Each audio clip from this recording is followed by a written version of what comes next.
शाज़िया और उसके बेटे अहमद के साथ इतना कुछ होने के बावजूद भी उनकी सुई वहीं पर अटकी हुई है कि उन्हें बस गुड्डी को ज़लील करवाना है। इसके अलावा उनका कोई भी मकसद बाकी नहीं रह गया।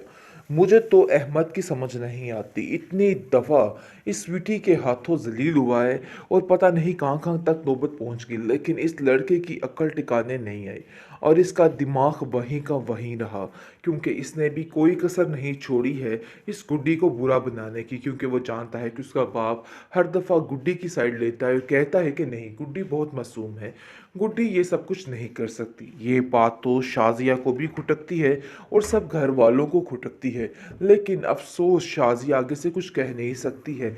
लेकिन आप देखेंगे कि अहमद हर बार यही साबित करवाने की कोशिश कर रहा है और बताने की कोशिश कर रहा है कि उसकी बातें बिल्कुल ठीक हैं। लेकिन जी आप देखेंगे कि इस दफ़ा स्वीटी इसको ऐसा मज़ा चखाने वाली है कि ये याद रखेगा, लेकिन फिर भी उसको अकल नहीं आनी है, क्योंकि शाज़िया फिर से उसके दिमाग में ऐसी ऐसी खन्नास बातें भर रही है कि फिर से वो बच्चा डबल माइंड हो जाता है। क्योंकि अगर अच्छी तरबियत करोगे तो अच्छा फल पाओगे, लेकिन जी ऐसा नहीं हो रहा है। ये औरत अपनी खुशी के लिए, अपने हसद जलन के लिए कुछ भी करने को तैयार है और कुछ भी कर सकती है, इसलिए ऐसी औरत पर भरोसा करना सरासर बेवकूफ़ी है और ये सारा कुछ बेवकूफ़ी के तौर पर ही किया जा रहा है।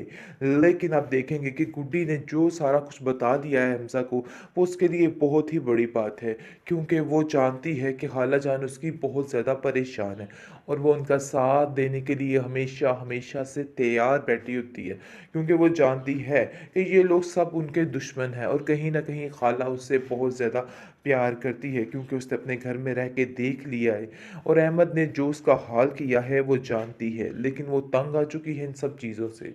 एक दिन वो अपने मुँह से अपने चचा से कह देगी कि मैं यहाँ से जाना चाहती हूँ। मुझे इन लोगों ने बहुत ज़्यादा ज़लील कर रखा और मज़ीद यहाँ पे रहना मेरे लिए बहुत मुश्किल हो गया है। औरंगज़ेब इन सब चीज़ों को बड़े अच्छे तरीके से महसूस कर रहा है और कहता है कि आप लोगों ने तो उसको ऐसे पीछे लगा लिया जैसे वो पता नहीं कोई आफ़त या कोई बला है। मुझे तो समझ नहीं आ रही है कि आखिर आप लोग क्या चाहते हो? तुम तो शाज़िया किसी हाल में भी खुश नहीं हो, तुम्हारा तो मैं कुछ भी नहीं कर सकता। जिस पर शाज़ी कहती है कि जिस दिन आपकी भतीजी की असलियत आप पर खुलेगी ना, फिर आपको उस दिन उसकी समझ आए, आप भी यही कहेंगे। बहरहाल अभी तो आप देखेंगे कि काफ़ी ज़्यादा परेशान है वो खुद भी, क्योंकि उसके साथ आए दिन ऐसे-ऐसे हादसे पेश आ रहे हैं कि वो हैरान और परेशान हो रही है। लेकिन जहांगीर के सामने फिर भी अपनी बात को मनवा नहीं सकती, क्योंकि जहांगीर अभी भी ऐसा ही समझ रहा है कि ये सरासर झूठ बोल रही है।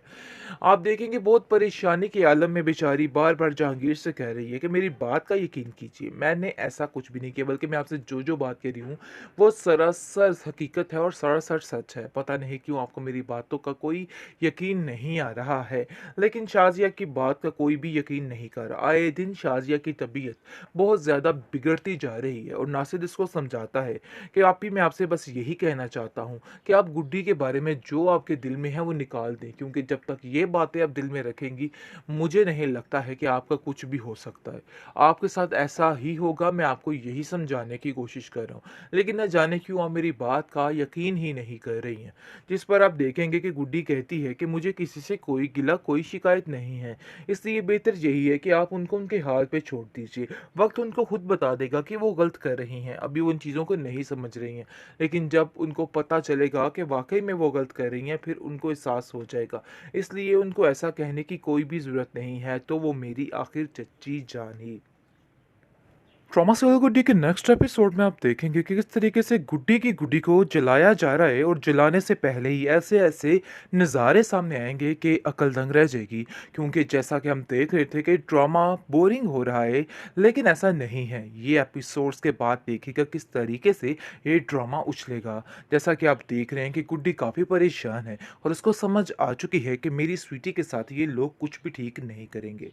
बहरहाल आप देखेंगे कि दूसरी तरफ बहुत ज़्यादा जहांगीर परेशान परेशान है क्योंकि जैसे ही वो देखेगा कि उसके पैसे यहाँ पे नहीं हैं, तो काफ़ी ज़्यादा हैरान हो जाएगा और कहेगा कि मैं इस मामले की तह तक जाऊँगा। हमज़ा कहता है कि मुझे किसी पे शक है क्योंकि वो जानता है कि सोनी के अलावा ये काम कोई भी नहीं कर सकता है। वो ऐसा कर सकती है और कुछ भी कर सकती है। वो कहता है कि मुझे किसी पर कोई यकीन नहीं है। लेकिन जी आप देखेंगे जैसे ही ये सारा मामला सामने आएगा, तो आगे से सोनी जो है वो दूसरों पे इल्ज़ाम तराशी करना शुरू हो जाएगी और कहेगी कि मैंने ऐसा कुछ नहीं किया है, हो सकता है हमज़ा ने ही खुद ये सब कुछ किया हो। लेकिन शाज़िया जो है, शाज़िया के दिल को अभी भी ठंडक नहीं पड़ रही है, क्योंकि उसके साथ जितना बुरा होता जा रहा है, उन सब चीज़ों का गुस्सा वो सिर्फ़ और सिर्फ़ बेचारी गुड्डी पर ही उतार रही है। और ये बात बड़े अच्छे तरीके से एक स्वीटी भी देख रही है कि आखिर इस गुड्डी का क्या हाल इस घर में किया जा रहा है।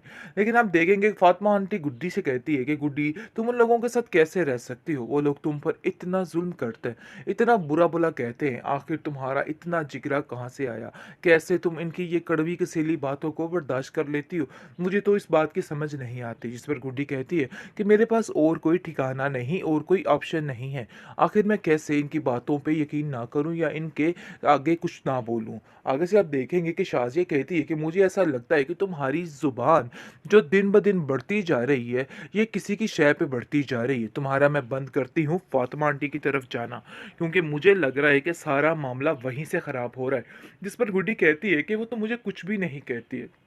मैं तो सिर्फ़ पढ़ने के लिए जाती हूँ और पढ़ाई की बातें करके ही वापस आ जाती हूँ। लेकिन पता नहीं क्यों आपको ऐसा लग रहा है कि जैसे मैं उनसे साथ आपके बारे में कुछ बातें करती हूँ। ऐसा कुछ भी नहीं है। जहांगीर कहता है कि क्यों बिला वजह बच्ची को हर वक़्त डाँट-डपट करती रहती हो? बस कर दो भई, छोड़ दो उसकी जान, क्यों उसके पीछे हाथ धो के पड़ चुकी हो? मुझे तो ये समझ नहीं आती तुम्हारे दिमाग की कि आखिर तुम मुझसे चाहती क्या हो? पता नहीं क्यों उसके पीछे ही तुम पड़ चुकी हो। आगे से शाज़िया कहती है कि जिस दिन आपको पता चलेगा ना कि ये लड़की क्या है, तो उस दिन आप भी यही कहेंगे। बहरहाल अभी तो आप देखेंगे कि काफ़ी ज़्यादा परेशान है वो खुद भी, क्योंकि उसके साथ आए दिन ऐसे-ऐसे हादसे पेश आ रहे हैं कि वो हैरान और परेशान हो रही है। लेकिन जहांगीर के सामने फिर भी अपनी बात को मनवा नहीं सकती, क्योंकि जहांगीर अभी भी ऐसा ही समझ रहा है कि ये सरासर झूठ बोल रही है। आप देखेंगे बहुत परेशानी के आलम में बेचारी बार-बार जहांगीर से कह रही है कि मेरी बात का यकीन कीजिए, मैंने ऐसा कुछ भी नहीं किया, बल्कि मैं आपसे जो-जो बात कह रही हूँ, वो सरासर हकीकत है और सरासर सच है। पता नहीं क्यों आपको मेरी बातों का कोई यकीन नहीं आ रहा है। लेकिन शाज़िया की बात का कोई भी यकीन नहीं कर रहा। आए दिन शाज़िया की तबीयत बहुत ज़्यादा बिगड़ती जा रही है और नासिर इसको समझाता है कि आप ही, मैं आपसे बस यही कहना चाहता हूँ कि आप गुड्डी के बारे में जो आपके दिल में है वो निकाल दें, क्योंकि जब तक ये बातें आप दिल में रखेंगी, मुझे नहीं लगता है कि आपका कुछ भी हो सकता है। आपके साथ ऐसा ही होगा, मैं आपको यही समझाने की कोशिश कर रहा हूँ। लेकिन न जाने क्यों आप मेरी बात का यकीन ही नहीं कर रही हैं। जिस पर आप देखेंगे कि गुड्डी कहती है कि मुझे किसी से कोई गिला, कोई शिकायत नहीं है। इसलिए बेहतर यही है कि आप उनको उनके हाल पे छोड़ दीजिए। वक़्त उनको खुद बता देगा कि वो गलत कर रही हैं। अभी वो इन चीज़ों को नहीं समझ रही हैं। लेकिन जब उनको पता चलेगा कि वाक़ई में वो गलत कर रही हैं, फिर उनको एहसास हो जाएगा।